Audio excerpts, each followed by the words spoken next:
कहते हैं the king of knowledge. जितना भी ज्ञान है उनमें सबसे श्रेष्ठ ज्ञान। तो कई श्लोकों में भगवान वर्णन किए हैं। यहां जिन श्लोकों की आवृत्ति की गई उसमें भगवान यह कह रहे हैं कि इस ब्रह्मांड के जो उच्चतर सुखमय स्थान हैं जिन्हें स्वर्ग कहा जाता है, उस स्वर्ग भी मेरी कृपा से ही मिलता है। त्रैविद्या माम सोमपा पूत पापा यज्ञ रिष्टवा स्वर्गतिम प्रार्थयन्ते। जो वेदों को पढ़ते हैं, खास करके 3 वेद को, साम ऋग यजु, तो वेद में कुछ क्रियाओं का वर्णन किया गया है यज्ञ आदि करने का, और उसमें फल बताया गया है कि स्वर्ग मिलता है। यहां यज्ञ करते हैं, दान करते हैं, तप करते हैं तो बहुत सुंदर स्थान मिलता है इस ब्रह्मांड में। तो कुछ लोग यज्ञ इष्टवा, यज्ञों के द्वारा इष्टवा मुझे संतुष्ट करके स्वर्गतिम प्रार्थयन्ते, स्वर्ग गति चाहते हैं कि हमें स्वर्ग मिले। तो आजकल के लोगों को तो स्वर्ग का पता ही नहीं है, इसलिए स्वर्ग की कोई कामना उनको होती नहीं है, पता ही नहीं। पहले के लोग स्वर्ग की जाने की इच्छा रखते थे, तो वे यज्ञ ही, यज्ञों के द्वारा इष्टवा मेरी आराधना करके, मेरी पूजा करके स्वर्ग गति प्राप्त करते थे।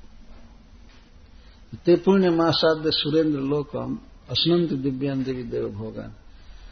तो मेरी पूजा करके, यज्ञों के द्वारा मेरी आराधना करके वे पुण्य सुरेंद्र लोक को प्राप्त करते हैं। सुरेंद्र लोकम की विशेषता है पुण्यम। वो बहुत पावन, बहुत पवित्र स्थान है स्वर्ग। पाप का तो कोई नाम निशाना नहीं है वहां। जो व्यक्ति यहां पुण्य करता है, यहां दान यज्ञ तप आदि करता है, साधन करता है, तो वह स्वर्ग प्राप्त करता है। यहां जो पवित्र है वही स्वर्ग में जाता है। तो स्वर्ग स्वयं बहुत पवित्र स्थान है। वैसे इस पृथ्वी पर हम देखते हैं अनेक पाप के स्थान हैं, जैसे जुआ खेलने का स्थान है, अनेक होटल रेस्टोरेंट में मांस बिकते हैं, यहां व्यभिचार है, और भी अनेक प्रकार की घटनाएं होती रहती हैं। यहां पर रोग होते रहते हैं बहुत अधिक, और कितने मनुष्य प्रतिदिन हॉस्पिटल जाते हैं, और कुछ लोग तो हॉस्पिटल में भर्ती ही रहते हैं। तो यह बहुत अपवित्र स्थान है, दुख से बहुत ज्यादा पूर्ण है ये पृथ्वी। अनेक दुर्घटनाएं होती हैं और कुछ भी होता है, लेकिन स्वर्ग पुण्यम, पुण्य, कोई पाप नहीं वहां होता है। और वहां अद्भुत सुख की व्यवस्था है, जिस सुख को भगवान यहां दिव्यान कह रहे हैं। दिव्यान भोगान, देव भोगान। देवताओं को जो भोग प्राप्त होता है वो दिव्य है, इस पृथ्वी पर नहीं है। कोई भी चीज यहां नहीं है जिसको देवता लोग खा सकते हैं या पहन सकते हैं। यहां की कोई चीज नहीं वो खाते, एक ही चीज खाते हैं, वो गाय का शुद्ध घी, बस, और कुछ नहीं ग्रहण करते। उसके साथ उचित तरीके से उत्पन्न किया गया जौ और गुड़, तिल वे ग्रहण कर लेते हैं। बाकी यहां का कोई चीज देख भी नहीं सकते हैं। वेजिटेरियन आहार की बात मैं कर रहा हूं, मांसाहार आदि तो हम लोग भी नहीं देखते हैं। हम लोग उस पर देख नहीं सकते। लेकिन देवता लोग बहुत सुखी हैं, और उनको दिव्य देव भोगान, देवताओं को भोगने लायक स्थान, कपड़ा, सब कुछ, शरीर दिव्य भोग दिव्य। किसी भी देवता को वहां कुकिंग नहीं करना पड़ता है। यहां तो कुकिंग करके खाने वाला आदमी समझता है कि इसके अलावा कहीं शुद्ध अच्छा भोजन है ही नहीं। लेकिन देवता लोगों के यहां कुकिंग नहीं करना पड़ता, जो चाहते हैं वो वृक्ष दे देते हैं, वहां का स्थान अपने आप दे देता है। ये ऐसी विशेषता है, अपने आप मिल जाता है। इस संसार में भी ऐसी व्यवस्था है, लेकिन वो यांत्रिक व्यवस्था है। एक बार पहली बार मैं देखा, मैं बॉम्बे गेस्ट हाउस में ठहरा था, तो हमसे एक भक्त पूछा क्या चाहिए महाराज जी, तो मैं कहा कि ये चाहिए, कोई चीज खाने के लिए, भूख लगी। तो तुरंत फोन का बटन दबाया, और रेस्टोरेंट से कोई सेवक लेकर के आ गया। तो मैं देखा कि ठीक है, ये भी व्यवस्था है, फाइन व्यवस्था है और जगह की अपेक्षा, लेकिन इसमें भी दबाना पड़ता है फोन, और नीचे से लेकर के आता है। लेकिन देवताओं के लोक में सब कुछ ऑटोमेटिक फिट, वहां किसी आदमी को लेकर आने की जरूरत नहीं पड़ती है, और कोई बटन नहीं दबाना पड़ता है, केवल संकल्प करना होता है कि हमको ये चाहिए, तुरंत मिल जाता है। इधर तो यंत्र फिट है, जैसे कहीं कहीं रखा है आपके देश में, इधर इंडिया में भी हो गया, किसी यंत्र में कोई चीज रखा हुआ है पीने के लिए, है ना, किसी पैसा डालते हैं, बटन दबाते हैं, तब वो दान करता है। दे देता है, तो पी लेते हैं, खा लेते हैं। तो मनुष्य लोक में ये सब व्यवस्थाएं हैं, लेकिन ये सब निश्चित है कि उसमें पैसा देना है, बटन दबाना है, और ऐसा वो भी पता नहीं कितने दिन का सड़ा गला उसमें पैक रहता है। है ना, ये सब चीजें। देवताओं के यहाँ दिव्य देव भोगान, उनको जो भोग मिलता है वो तो बहुत दिव्य, वे पीते हैं अमृत, वहां का अद्भुत चीज है। सब भागवत में वर्णन किया गया है 3 स्कंध में देवताओं के लोक का। तो देवताओं का वह लोक भी मिलता है भगवान की पूजा करने से, भगवान ये कहते हैं, और कोई भी कर्म में शक्ति नहीं है कि वो स्वर्ग दे सके। यज्ञ रिष्टवा, भगवान साहब कहते हैं, यज्ञों के द्वारा मेरा यजन करके, मां में यज्ञ इष्टवा, यज्ञ से मेरी पूजा करते हैं, तब स्वर्ग की गति उनको मिलती है, वो जाते हैं और वहां जाकर देव भोग भोगते हैं। परंतु वह स्वर्ग भी अनित्य है, सब समय सभी काल में नहीं रह पाएगा वहां। तेतम भुक्त्वा स्वर्गलोकम विशालम क्षीणे पुण्य मर्त्यलोकम विशाल। भगवान कहते हैं कि जब तक पुण्य रहता है इस पृथ्वी पर, जब पुण्य आदमी करता है, तो जब तक पुण्य का फल रहता है तब तक स्वर्ग में व्यक्ति रहता है। पुण्य खत्म होने के बाद क्षीणे पुण्य मर्त्यलोकम विषम, फिर मनुष्यों के इस दूषित स्थान में आना पड़ता है, देवताओं का समाज छूट जाता है। पुण्य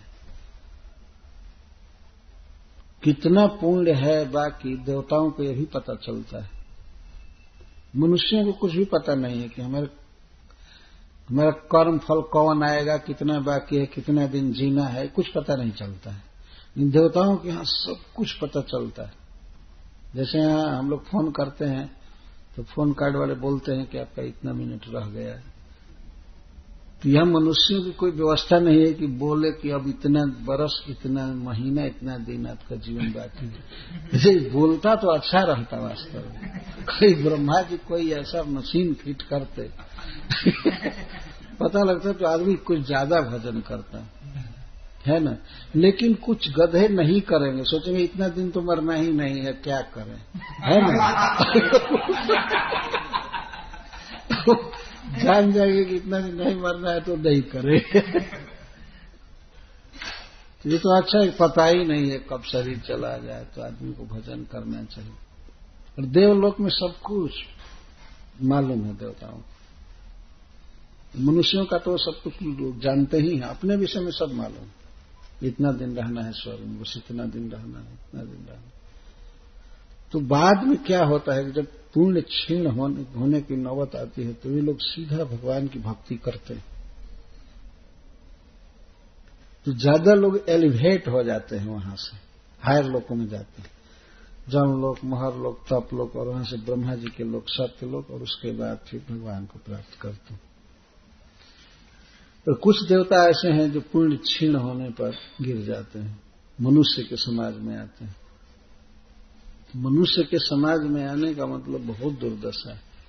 जैसे हम लोगों को कोई कहे कि पुण्य क्षीण होने के बाद आपको सुअर के समाज में गिरना पड़ेगा। तो आदमी सोचकर कहीं बिल्कुल पागल हो जाएगा, सुअर में रहना पड़ेगा उनके साथ बैठना उठना तो मनुष्य समाज सबसे खराब समाज।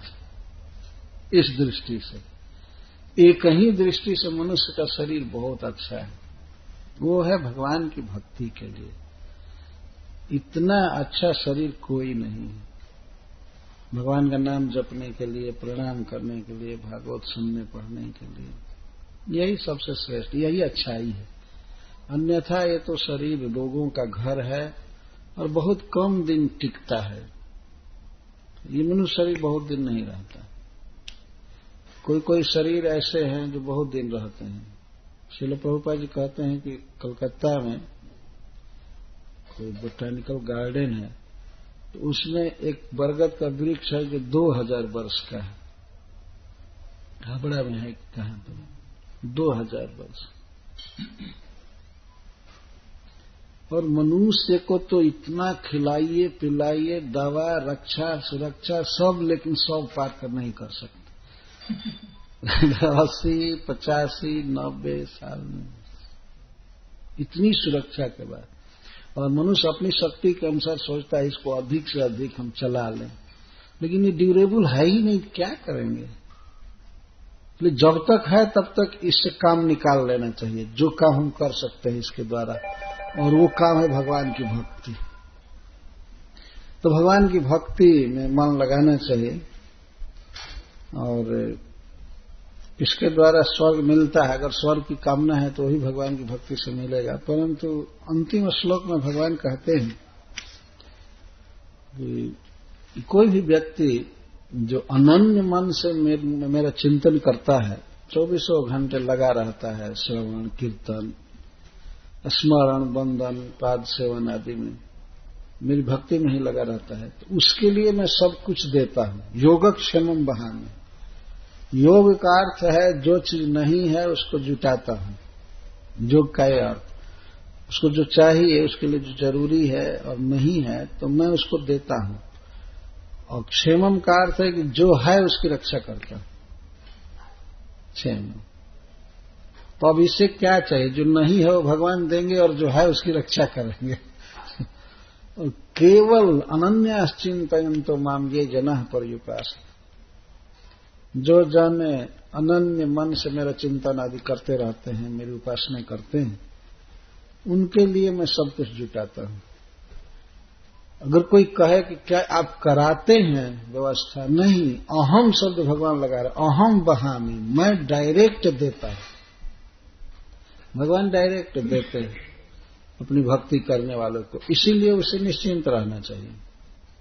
जीवन में जो जरूरी है वो सब दिया जाएगा। कभी कभी भक्त लोग भी चिंता करते हैं कि मान लीजिए हम भक्ति कर रहे हैं तो शरीर छोड़ने पर हम जाएंगे कहां, कौन ले जाएगा वो भगवान ले जाएंगे। क्योंकि हम लोगों को पता नहीं रहता है कि भगवान कैसे आएंगे, क्या आएंगे, या अपने पार्षदों को भेजते हैं विमान से कि जाकर के लाओ। सब कुछ व्यवस्था पीठ है।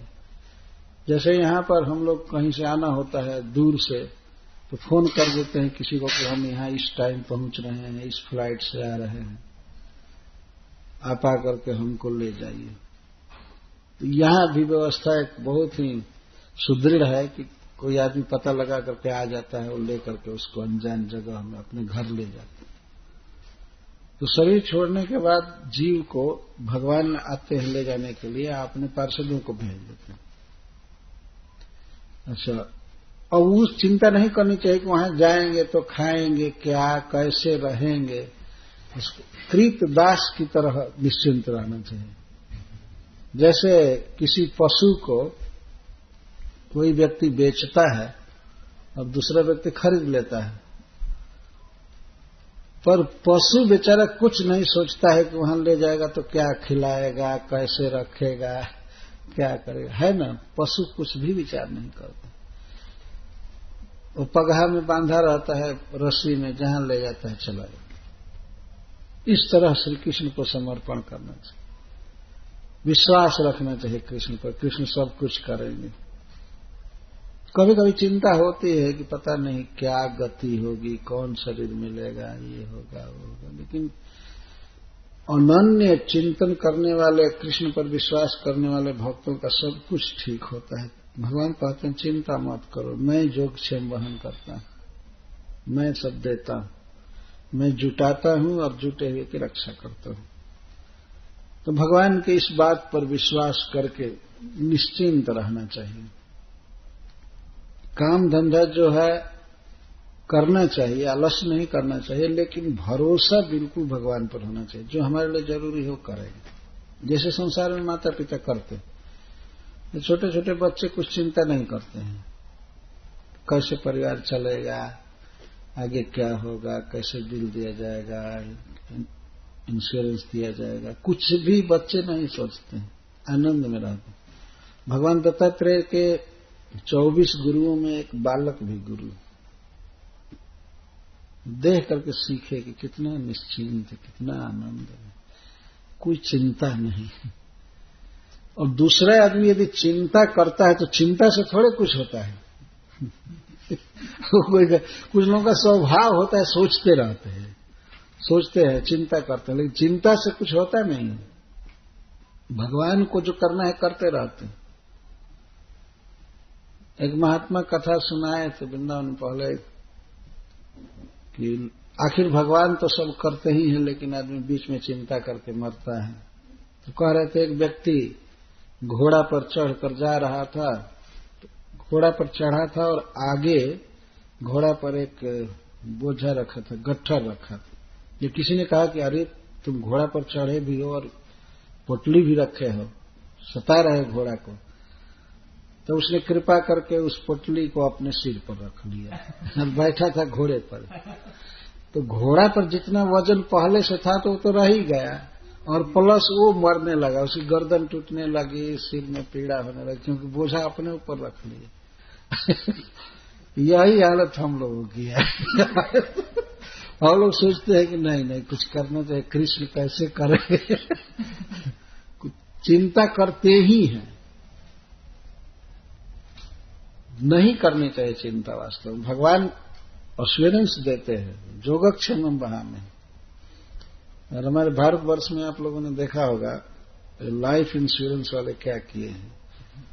ये लोग गीता का ये चौथा श्लोक ले लिए हैं, योगक्षेमम वहामि। हम सीधा लिखते हैं मैं आपका योगक्षेम वहन करूंगा। तो कब करेंगे? जब आप पैसा जमा करते जाएंगे। और वो भी थोड़ा सा करेंगे, बहुत योगक्षेम वहन नहीं करते हैं। भगवान तो कहते केवल मेरा स्मरण करो, मैं योगक्षेम वहन करूंगा। ऐसा नहीं कि उसमें कुछ जमा करो और तब मैं करूंगा। भगवान बड़े दयालु हैं, स्नेहवान हैं, तो उनके इन वचनों पर विश्वास करना चाहिए और निश्चिंत रहना चाहिए। हरे कृष्ण, जय श्री कृष्ण। समझ में आया? इसे पूछिए। बहुत अच्छा।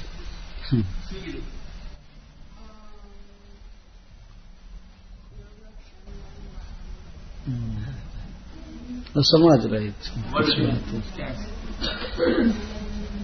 महाराज जी सुना है ऐसे कि वो बताते हैं कि वो स्वर्ग लोक में से भगवान के धाम में नहीं जा सकते हैं। कौन कहता है कि नहीं जा सकते? जो क्लास में है तो स्वर्ग, इसलिए देवताओं के लोक में जितना भजन है यहाँ कुछ नहीं है। यहाँ तो कुछ भी नहीं, वो सभी भक्त है प्राय। लेकिन एक नियम है कि भाई पुण्य खत्म होने पर गिरना पड़ता है। ये शास्त्र कहता है देवता लोग भगवान की भक्ति में लगे रहते हैं, लेकिन वहां भोग बहुत है, उत्कृष्ट बहुत, इसलिए कुछ देवता भूल बह जाते हैं भोगों के कारण। लेकिन भजन की बहुत सुविधा है। अब जब देवताओं का वर्णन मिलता है तो लोग कीर्तन गा रहे हैं, कर रहे हैं, वही लोग भगवान के अवतार के लिए प्रार्थना करते हैं आने के लिए, सारी व्यवस्था विश्व की देखते हैं। भगवान के साथ बहुत क्लियर संबंध है उन लोगों का। मनुष्यों को तो पता ही नहीं है। अभी तो कितने मनुष्य भगवान को निराकार कहते हैं, उनको कुछ ब्लाइंड है, पता ही नहीं है। और संख्या बहुत ज्यादा है निराकार मानने वालों की। देवताओं के समाज में एक भी निराकारवादी नहीं है, सब जानते हैं विष्णु को, एक भी नहीं है। कोई खोजे जाकर तभी नहीं कोई मिलेगा।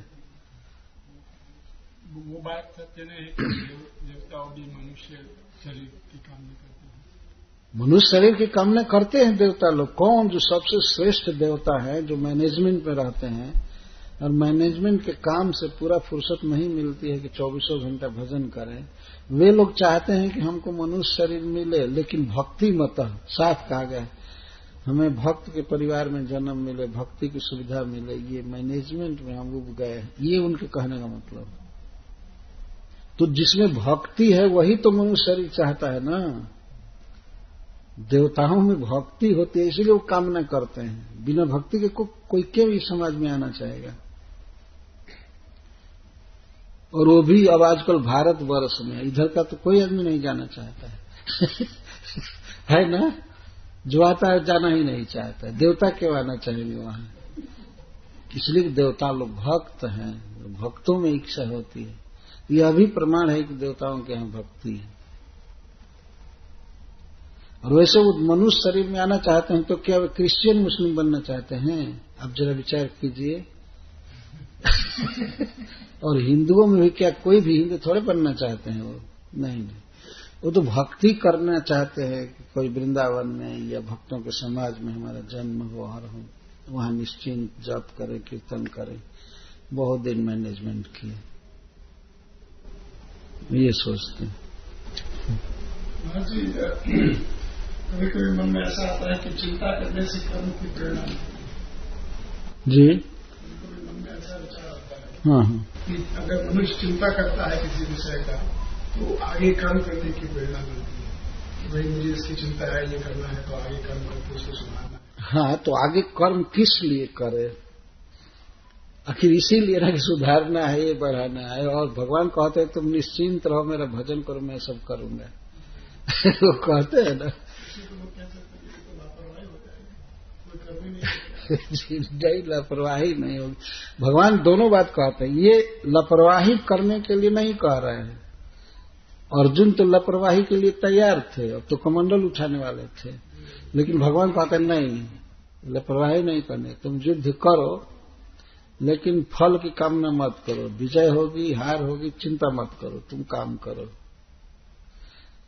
तो वास्तव में आजकल के लोगों को फल न बताया जाए और चीज न बताया जाए तो कर्म की प्रेरणा उनको नहीं मिलेगी। लेकिन वास्तविक कर्म, जो कर्म का क्षेत्र ये है कि हमें जो ड्यूटी दिया गया हमें करना है, फल क्या होगा ईश्वर जानते हैं, हमें ये करना है जी। और वास्तव में उतना ही व्यक्ति कर सकता है, और क्या करेगा? हमने वृक्ष लगाया, वृक्ष में पानी दिया, खाद दिया, सब दिया, फल आएगा नहीं आएगा हमारे हाथ में है नहीं, है ना? कभी कभी बहुत अच्छी खेती तैयार होती है और फसल नहीं होता है, कभी ओले पड़ जाते हैं, कभी शीत पड़ जाता है, कभी कुछ हो जाता है। तो वो सब ईश्वर के हाथ में है। अपना काम करना चाहिए ईमानदारी से, भगवान की का स्मरण करते हुए करना चाहिए, माम अनुस्मर युद्ध से। और कर्म पूरा हो, ठीक से हो, ये वो बार बार चिंता करने से कर्म नहीं होता है। चिंता करने से तो और जो उत्साह रहता है वो भी नष्ट होता है, आदमी शोक में हो जाता है। परंतु निश्चिंत होने का मतलब यह नहीं होता है कि तब हम कोई कर्म न करें। हम निश्चिंत हो गए तो मंगलारती में भी नहीं उठे कोई जाप नहीं, ये नहीं। एक भक्त कह रहा था हमसे एक बार कि मेरे सामने भगवान प्रकट होंगे तो मैं ये प्रार्थना करूंगा कि भगवान मेरे लिए आप कंसेशन दीजिए, मैं एक माला भी जप नहीं करना चाहता हूं पर आपके धाम जाना चाहता है हमको छुट्टी कर दीजिए कि बिना भक्ति के धाम आपका मिले ऐसे मजाक वाला। तो मैं कहा तो भगवान कैसे आएंगे आपके पास? तो भगवान के पास भी जा करके चुपचाप बैठना खाना चाहते हो क्या? हाँ, इस प्रकार के विचार वाला वो जा ही नहीं पाएगा। जो भक्त रोने लगता है कि मैं जाऊं, मैं अपने प्रियतम भगवान की सेवा करूंगा, ये करूंगा, पंखा डुलाऊंगा, भोजन बनाऊंगा, ये करूंगा, वो करूंगा, तब उसको जाने को मिलता है। तो यहां भी काम करना चाहिए, आलस नहीं करना चाहिए, लेकिन पूर्ण भरोसा श्री कृष्ण पर होना चाहिए। अच्छा, भगवान कभी फेल नहीं करते। जब कह रहे कि योगक्षेमम वहन करता हूं तो करते। एक बार की बात है, जगन्नाथपुरी में एक ब्राह्मण रहते थे, तो गीता का यही श्लोक पढ़े और उनकी दशा बहुत खराब थी, कुछ जुट नहीं पाता था, यहां तक कि उनको दैनिक भोजन तक नहीं जुटता था। और थे भक्त, विश्वास था उनको, परंतु बार बार ये श्लोक पढ़े और दिन दशा थी, खाने को भी नहीं अच्छा से मिलता था। तो उन्होंने एक दिन क्या किया, भगवत गीता के इस श्लोक को कलम से काट दिया पूरा। यहां तक काटा कि पन्ना भी कुछ कुछ कट रहा है, कलम से काट दिया। और सब बात ठीक है, लेकिन एक झूठी बात है, भगवान झूठ बोलते हैं, काट दिए। तो दूसरे दिन पुजारी जब जगन्नाथ जी का पट खोले और कपड़ा पहनाने लगे, तो लोग देखे कि जगन्नाथ जी के पीठ पर खरोच आया है कई जगह, इधर भी, सामने भी, इधर। तो पुजारी तो देखते ही रोने लगा कि ये क्या हुआ, ये कौन काटा है। तो भगवान तो कहीं गए नहीं, कोई खरोच मारा है, लगता था कि चाकू से मारा गया है, ये मारा गया है, खुद देह पर, श्रीविग्रह पर खरोच आ गई। तो पुजारी रोने लगे, भगवान से प्रार्थना की, ये कैसे हुआ, क्या हुआ, ये क्या लीला समझ में नहीं आ रहा है, कौन आकर के मारा। तो भगवान ने सपना में उस पुजारी को कहा, वो जो मेरा भक्त है, उसका नाम था जगन्नाथ, जगन्नाथ दास नाम था उस ब्राह्मण, वो मुझे काटा है। वो काटा है, वो कैसे प्रवेश किया, उस सपना से पूछते वो कैसे प्रवेश किया मंदिर में। नहीं, वो गीता में और मुझ में भेद नहीं है, मैं जो बोला हूं मेरे बात में और मुझ में भेद नहीं। तो योगक्षेमम वहामिम, वो अनन्यश्चिंत्यं, तो श्लोक को काटा है। तो गीता का श्लोक और मेरा देह एक ही है, वो क्यों काटा है, उसके कारण मेरा शरीर कट गया है। तो वो ब्राह्मण रोज आते थे, जब वो आए तो पुजारी ने कहा कि तुमने भगवान को काटा है, तुमने भगवान को काटा है, खरोच आ गया है। तो नहीं, भगवान को क्यों खरोच किया, तुमने गीता का श्लोक काटा है। तो कहते हाँ, मुझे विश्वास नहीं है, मैं इतना दुखी हूं, ये कहते हैं कि योगक्षेम वहन मैं करता हूं और मेरे पास कुछ भी नहीं जुट रहा है, तो इसलिए मुझे क्रोध आया, मैं काट दिया। तो जब पुजारी बताया कि भगवान के देह को चलो देखो क्या दशा किए हो तुम, तो जाकर देखे तो सचमुच से कटा हुआ था। और फिर वो भगवान से माफी मांगे, और उसके बाद कुछ ऐसी कथा है कि उनको अकस्मात ये खबर राजा को गई कि वो ब्राह्मण ने गीता का श्लोक काटा, तो उसे भगवान जगन्नाथ जी कट गए। तो वो आए ब्राह्मण के पास, पूछे कि क्यों काटा। तो बताए कि भगवान बोलते हैं कि सब कुछ मैं देता हूं और हमको दे नहीं रहे। तब राजा ने उनको पर्याप्त दिया, घर द्वार सब कुछ सब कुछ दिया, और बताया कि देखो ये जगन्नाथ जी ही दे रहे हैं ऐसे। तो बहुत धनी हो गए ब्राह्मण बाद में, और उन्होंने बाद में भगवान से क्षमा मांगा कि मैं बहुत गलत किया, गीता पर विश्वास नहीं किया। ये सत्य बात है, भगवान के घर में देर होती है, अंधेर नहीं होता है। देते हैं लेकिन बहुत रुला करके देते हैं, ये उनका स्वभाव है। और कभी कभी तो ऐसा लगता है नहीं, वो सुन ही नहीं रहे हैं, ध्यान नहीं दे रहे हैं, लेकिन वो ध्यान देते हैं। जैसे द्रौपदी रोने लगी, बिल्कुल दोनों हाथ ऊपर कर लिया तब चीर बढ़ाए, चाहते तो पहले भी बढ़ा सकते थे। गजेंद्र बिल्कुल मरने हो गए पानी में, तब बचाए, मरने नहीं दिए, बचाए। भगवान का कुछ स्वभाव है ऐसा, लेकिन करते जरूर है सहारा, इसमें संदेह नहीं। महर्षि ऐसा तो ऐसा लगता है जब आप लोग सुनते हैं तो ऐसा लगता है शब्द को कि एक दो अचून रह जाए भगवान का जप कर ले, लेकिन उसमें जो कंडीशन रखी है बहुत बड़ी कंडीशन है, अनन्या चिंतन that is very difficult for us. This is very difficult. Condition नहीं है वो, तो हम कुछ बता सकते कि अनन्या चिंतन कैसे करें। अन्य का अर्थ होता है कि कृष्ण के अतिरिक्त दूसरे का भरोसा न करे, अनन्या का मतलब ये। और चिंतन का मतलब वही जप करने का, जप करे, कीर्तन करे, वंदन करे और सब करे। और परिउपासते हमेशा भक्ति में रहे, सेवा में रहे, तो भगवान जोक्षम वहन करते हैं। कठिन नहीं है, स्वाभाविक है, लेकिन देर होगी तो शायद आदमी घबरा जाएगा, अरे नहीं हमें दूसरा करना है, ये भगवान करेंगे कि नहीं करेंगे। सब करते हैं वास्तव में। आप भारतवर्ष में देख सकते हैं कि अपने आप भगवान करते हैं। वृंदावन में बैठ करके मैं देखा हूं, एक बार परिक्रमा में मैं बैठा था, एकादशी का दिन था, मैं निश्चिंत जप कर रहा था और परिक्रमा की तरफ मुख नहीं था मेरा, दूसरे तरफ था, मैं देखा नहीं।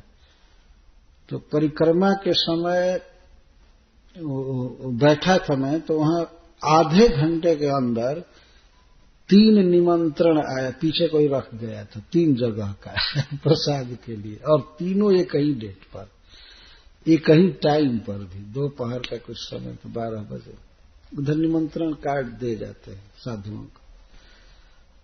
तो मैं जब इधर मुख किया तो देखा कि 3 निमंत्रण आया।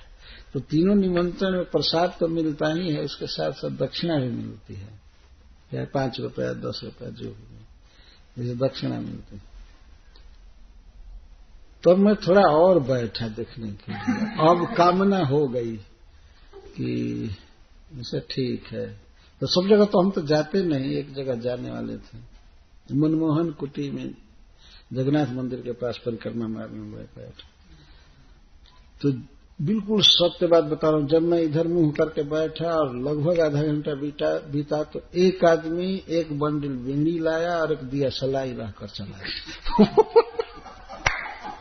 वो जानता था कि साधु लोग पीते हैं, वो सब जगह बैठता चलता था।